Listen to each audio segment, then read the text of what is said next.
আসসালামু আলাইকুম প্রিয় ভাই এবং বোনেরা আমার। যদি কখনো তোমার মনের মধ্যে অহংকার থাকে, একবার কবরস্থান থেকে ঘুরে আসতে পারো। ওখানে দেখবে অনেক বড় মানুষ, যাদের টাকা পয়সার কোনো অভাব ছিল না, যাদের মতো তোমাদের মনের মতো অহংকারে পরিপূর্ণ ছিল, কিন্তু সেই মানুষগুলো কবরে গিয়ে সব কিছু শেষ হয়ে গেছে। মাটির উপরে তোমার সব অহংকার থাকবে, টাকার হিংসা থাকবে এবং টাকার গৌরব থাকবে, কিন্তু একবার কবরে গিয়ে ঘুরে আসো বা কবরের দিকে তাকাও, দেখবে সব কিছু বৃথা।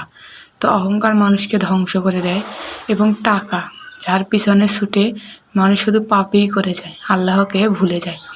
তাই আমরা 5 ওয়াক্ত নামাজ পড়বো, সৎভাবে চলবো এবং আল্লাহকে স্মরণ করব। দেখবো জীবনে অনেক কিছুই করতে পারবো এবং সাথে সব কিছুই পাবো। তো আমি নতুন, আমাকে সবাই একটু ভালোবাসা দেবেন এবং সাথে থাকবেন আর অহংকার থেকে মুক্ত থাকবেন।